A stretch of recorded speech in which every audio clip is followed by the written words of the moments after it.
Yo, folks, how's it going out there? Welcome back to the show. Well, first off, let me say today, I finally got out for a ride. The other day, what was it? Last Sunday, we actually had decent weather. And I mean, it was sunny, it wasn't windy, it was really, really nice cycling weather. So being a bit careful still with my biker's elbow, it's still quite tender. I did a quick ride up to the Ishikari lighthouse, which I think, as you know, is like a little bit not 35 kilometer ride for me. But it felt great being out there again. Finally. I mean, the weather has just been miserable up here in Hokkaido this autumn.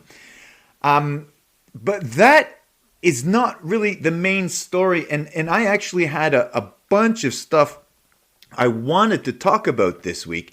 But I think, obviously, the main story for this week is the absolute destruction that Mother Nature decided to throw down on Ishikari on Tuesday. Now, yeah, we saw snow in the forecast. That was coming, but we had no idea of the scope of what fell from the sky. I went to bed Monday night and it was autumn. When I woke up, we were, bam, in the middle of winter. It was a full-on white-out blizzard up here in Ishikari. I think it was about 20 centimeters that was already on the ground. So by the time I woke up at, what was that, 6 o'clock? So right away, I had to get the shovel working for the first time this winter season. And it was that wet and heavy snow. You know what I mean? The real fun kind to shovel. But it wasn't that bad that first thing in the morning. I got it done in about half an hour. And then it was off to work. And as always, after that first big snowfall, the driving is just so much fun, isn't it? It's always amazing to me how bad the driving here is. Especially at the start of the winter. It just amazes me because Hokkaido people live in winter for what? 4 or 5 months out of the year? So it's not like they're strangers to driving in winter conditions. But sure enough, the driving is ridiculous. You have people puttering along, anywhere between 20 to 30 kilometers an hour in a 50 zone. You've got people that seem to take a geological age to turn a corner. It can be very, very frustrating. Again, I don't know what it is. They should be winter driving experts, but what are you going to do, eh? Well, I'll tell you what you're going to do. You're going to scream obscenities into your steering wheel as you ever so slowly make your way from A to B. But another weird thing about living here in Ishikari, then you get 12 kilometers south down the road and there's almost zero snow in Sapporo. And at work in Ep.117, it was still all green grass and blue skies. I am telling you folks, Ishikari is like, it's a different world sometimes. And it often happens that you'll have a perfectly sunny day in Sapporo and just a full-on blizzard in Ishikari. It's it's wild up here, folks. I'm telling you. And then you should have seen when I got home from work that day. Easily another 30 centimeters had fell throughout the day. So in between jobs, after I come home from the high school and stuff like that, I got to do classes here at home or community centers, right? So right away, it was just straight back into shoveling. Even using our snowblower, which I'm really happy we invested in a few years ago, even using the snowblower, it took me an hour and a half to dig out the drive and walkway.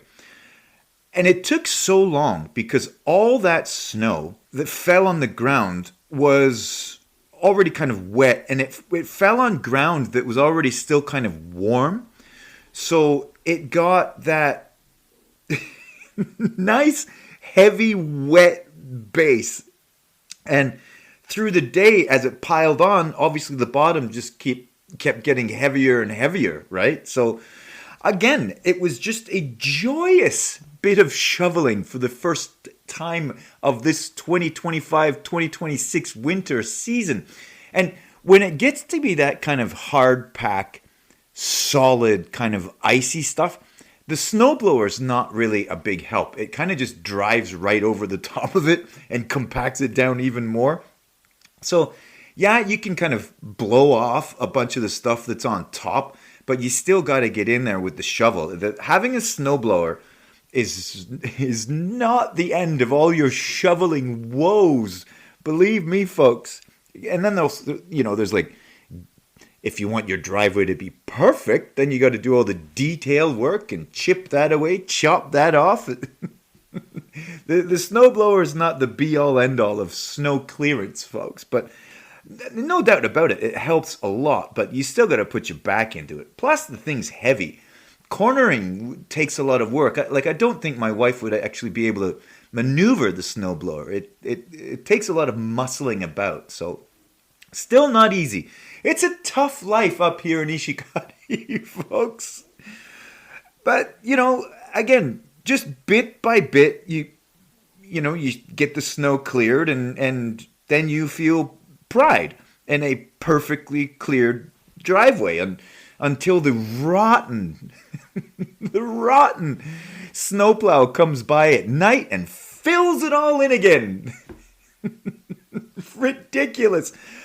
I swear, when you hear the sound of the snowplow coming to clear off the street and it just pushes all the snow to the sides, which means it blocks in your driveway, again, after you've spent a couple of hours or what have you, clearing it all away, you're like, no! Oh, it's a terrible feeling and you can't stop it, but you want to get out as quickly as possible after the plow comes, because if you leave that stuff to freeze, then you're just dealing with an ice wall to carve through in the morning, right? Now, for those of you out there listening to this that may not know the joys of having to dig out before you have to drive to work, maybe this episode of the podcast is of value to you. And I will be putting up a clip of me heading out first thing in the morning with the first big snowfall of the season. So, again, well, not again, the first time this season, but in my life, again, it was just another shoveling session that was another shoveling day that involved 3 different sessions shoveling snow, clearing the driveway and the walkway, right? You have the morning session, then you have the heavy lifting of the afternoon, the late afternoon session, and then the night session after the snowplow comes through. So all in all, those 3 sessions, I think I put in about 3 hours worth of shoveling snow. And folks, that was just on November 18th. That is early for that level of effort to have been put into shoveling snow up here in Hokkaido. So it feels like it's going to be a long winter this year, folks. Now, don't get me wrong. Up here in Ishikari, 3 shoveling sessions in a day is not out of the ordinary at all. But usually that's like mid-winter level type exercise. And make no mistake about it, shoveling snow is exercise. I have got sore muscles, and as I'm recording this, my back muscles all up and down, my shoulders, my hamstrings, of course, from shoveling. Dude, it's a full body workout shoveling snow. If any of you out there are in the mood to have a snow shoveling experience, come on over. I've got the shovels and I'll let you have at it. Oh man, but the exercise is good, right? Because Lord knows we need as much of it as we can get in the winter months. I know for me, my exercising just goes way down in the winter. I don't ride in the winter. I know many of you lunatics out there do, and it looks like a lot of fun. A couple of things. Well, basically, I don't have the cash to invest in a fat bike to be able to ride, and I think those spike tires that Darcy Lewis was talking about in episode 66. I think those spike tires are pretty expensive as well. I think he said they were 15,000 a pop, and I do. No, that was after Corona, so it's already inflation infested.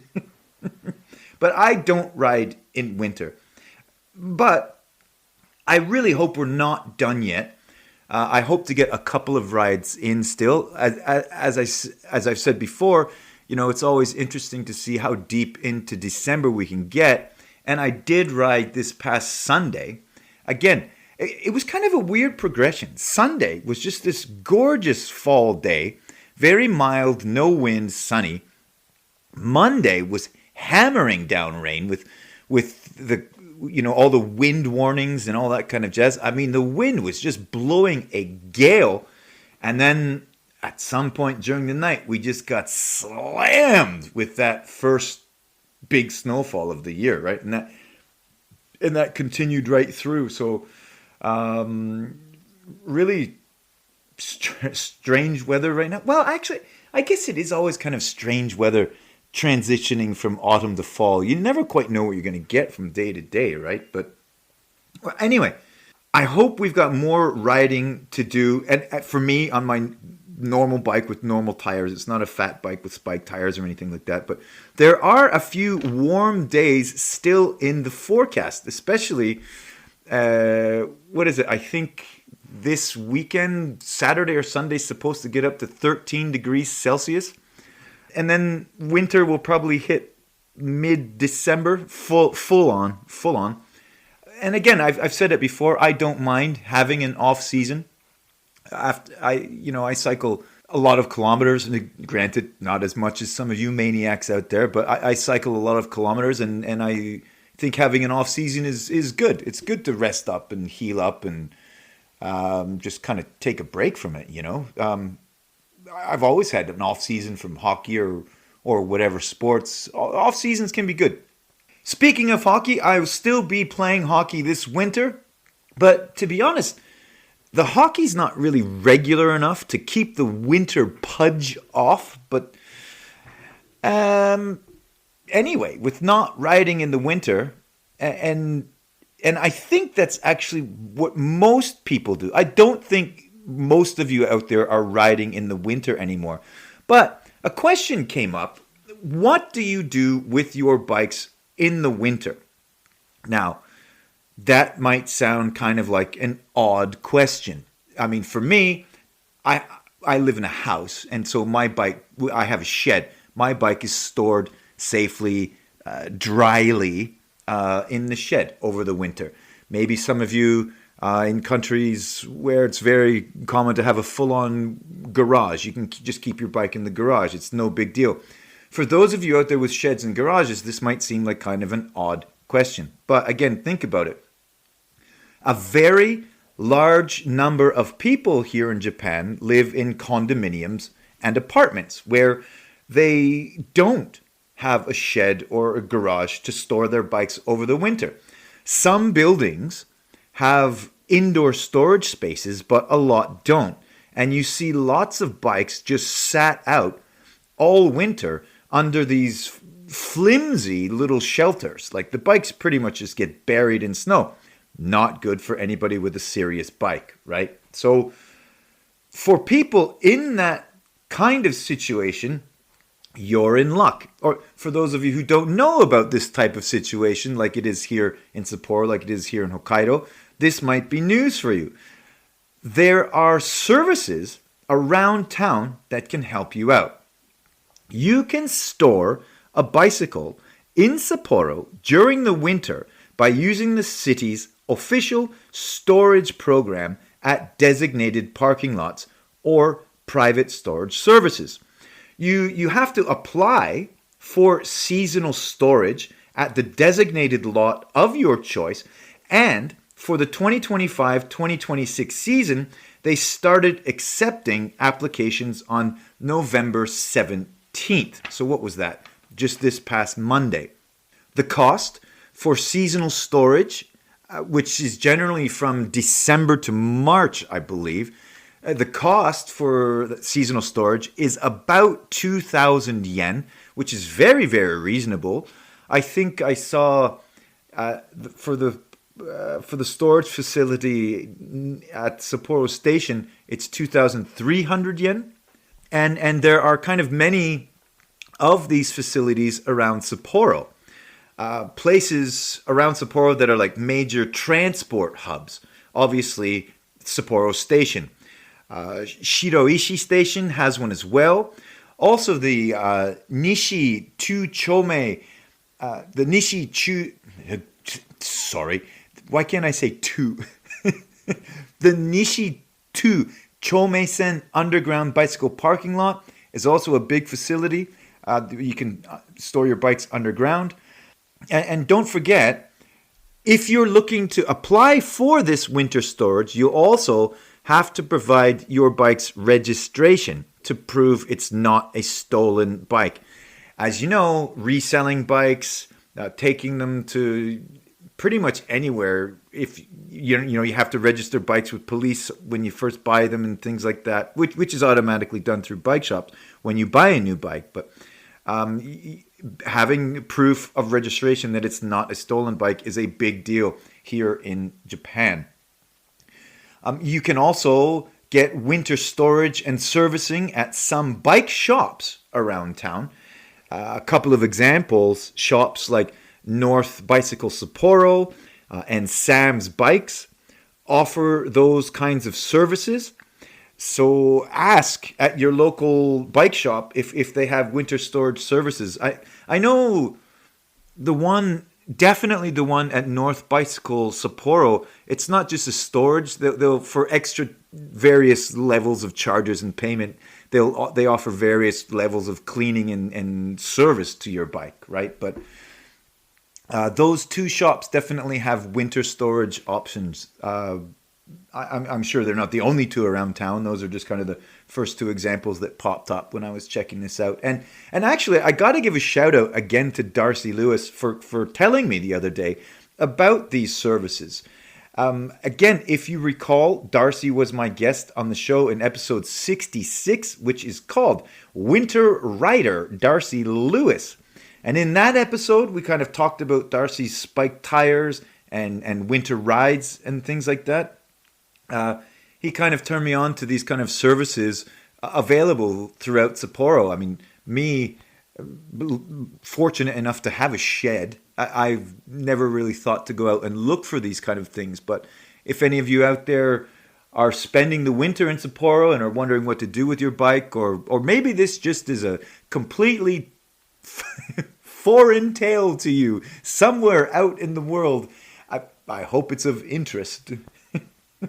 But again, I am really hoping this big snowfall does not mean that the cycling season is over for me. Again, as I was saying, I think the temperature is supposed to really warm up again this weekend and should be warm kind of through the beginning of next week. But if I do get out for more rides, I am going to be sure to have chocolate milk as a recovery drink. Now that also might sound kind of weird, but for whatever reason, my algorithm on my Instagram has somehow found it a good idea to start sending me articles. Not just one, I'm getting some articles about why chocolate milk is the best recovery drink for cyclists. Now, I don't know what I checked out or what I clicked to get that stuff sent my way. Well, but I suppose there are many, many worse things that could be showing up in my news feed. But So, okay, this chocolate milk thing, what's it all about? And this isn't only good for after cycling, of course. It's also good for recovery from shoveling snow.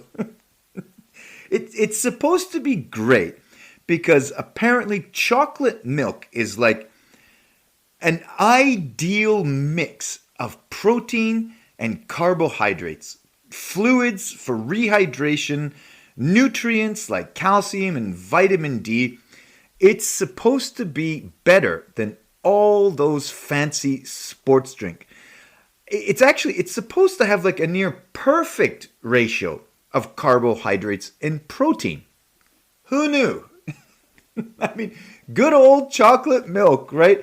I remember when I was a kid, we used to go to a family's friend's house for the holidays and the like, barbecues, what have you. And when my brother and I were little kids, our Aunt Janet used to give us chocolate milk. And we just thought it was hilarious that she would not give any chocolate milk to her son because he was too old for it. I think he was, 10 years older than us?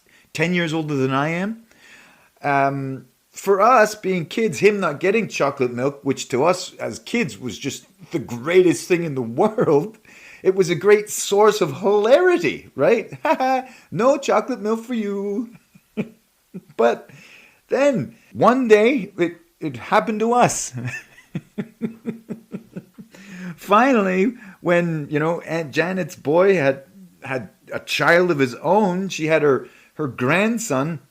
Then it became only him that got the chocolate milk, and suddenly we were too old for chocolate milk. Then it wasn't so funny then, was it? But now look at this. It's coming back into my life as a cycling necessity. And I'm quite happy about it. Now, even at a much older age, I have a great excuse to start drinking chocolate milk again. And I couldn't be happier about it because now there is scientific backing behind my consumption of the delicious chocolate milk. But obviously, we all do different things for recovery, right? We all eat and drink different things after a bike ride and not only after a bike ride, but during a bike ride, right? I know some people like to have a can of Coca-Cola mid-ride. And so do I from time to time. The sugar is a great pick-me-up. But obviously, you go for carbs and protein, right? But how about you out there? What do you go for? Do you only go for healthy options like, grilled chicken and brown rice, or do you just dive straight into recovery beers? But for carbs, here in Japan, we have the perfect cycling snack, rice balls. Onigiri, as they're known locally. The things are everywhere. Supermarkets, konbinis, homemade. I'm telling you, I think rice balls are just the perfect cycling snack to power you through a ride. They're easy to carry, they pack well, they last all day. You can have a multitude of different flavors in them. Onigiri rice balls will set you right if you're looking for something to power you through a ride, and actually for recovery as well, because all the carbs in the rice, gets processed into glucose and all that kind of jazz is what we need after rides, right? Recovery, all that kind of jazz, right? So write in. Let me know what you do for recovery, what you do for mid-ride sustenance. Right, I'd love to hear from you. Folks, that's all for today. And I hope your weather is being kind to you wherever you are. Love ya. Cycling Hokkaido!